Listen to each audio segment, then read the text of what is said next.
Hey, what's up, what's up, what's up, what's up, good people? It's your girl KB. You know what I do and you know why I do it. It's Friday.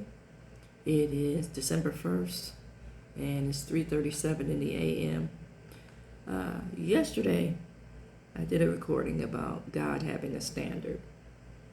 And it's based on this recording yesterday and the recording this morning about the minister decrying ministers and jeans and things that are going on in churches today. I get a portion of what he's saying, but I don't, I want to say support the message in that it was heavy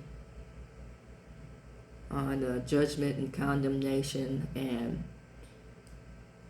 something that I've learned that really upsets my apple cart is expecting things from people that they don't have a reference for.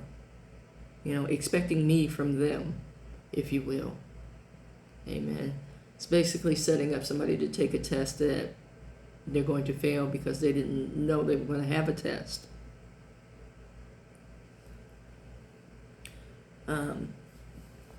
Oswald Chambers is talking about the law and the gospel, and he's using James 2:10 as his scriptural reference. Whoever shall keep the whole law and yet stumble in one point, he is guilty of it all. Now, if you go back to my recording earlier this morning, I talked about how it is impossible for man to keep the law based on his nature. But we keep having this expectation. And we get caught up on the expectation, and then comes the condemnation and the judgment because we're expecting us and what we do from other people. Amen. Our job is to plant seeds and stay true to the seed that you're planting. Like, I can't plant an apple seed and expect a plum tree. But that's how a lot of us approach the gospel. You know, this is my nature, but I'm expecting this. Well, if you're expecting that, then you need to step out on faith and trust God. And then when you learn the ways of God, you'll be satisfied with whatever fruit you bear. Amen.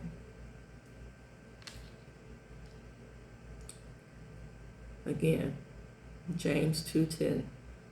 Whoever shall keep the whole law and yet stumble in one point, he is guilty of all. And then Oswald goes on to say, the moral law does not consider our weakness as human beings. In fact, it does not take it into account our heredity or infirmities. It simply demands that we be absolutely moral. The moral law never changes, either for the highest of society or for the weakest in the world. It is enduring and eternally the same. The moral law, ordained by God, does not make itself weak to the weak by excusing our shortcomings.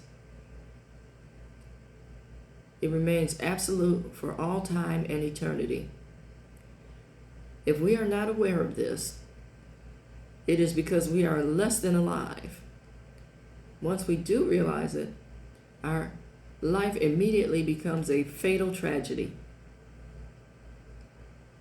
See, didn't say our life is instantly changed for the better. When we come into the knowledge of who we are as a person and then collectively as a people, our life immediately becomes a fatal tragedy. And this is in quotes. I was alive once without the law, but when the commandments came, sin revived and I died. That's Romans 7:9. It says, the moment we realize this, the Spirit of God convicts us of sin Until a person gets there and sees that there is no hope, the cross of Christ remains absurd to them.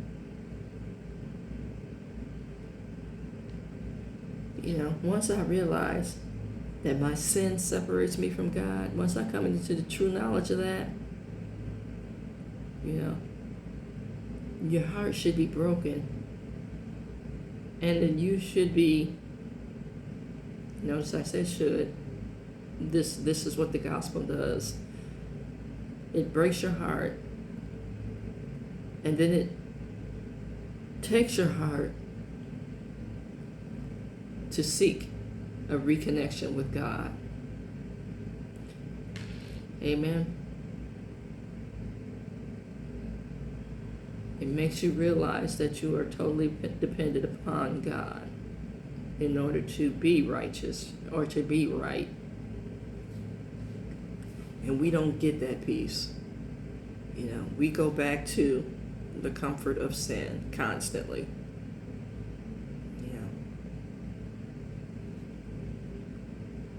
God promised us joy. God promised us peace. God promised us rest. He didn't promise that life would not be without problems and trials. There's a different level of peace in God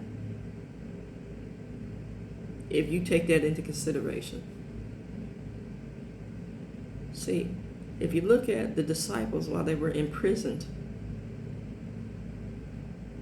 they praised and sang hymns. Now, I don't know about too many of you, but I like my freedom and my creature comforts.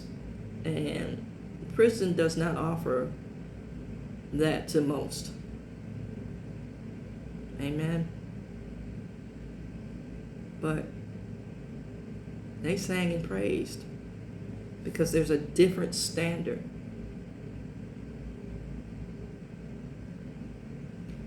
I want us to think about this reading. Oswald Chambers' My Utmost for His Highest is free online, so check it out and read the whole thing. Amen. There you have it.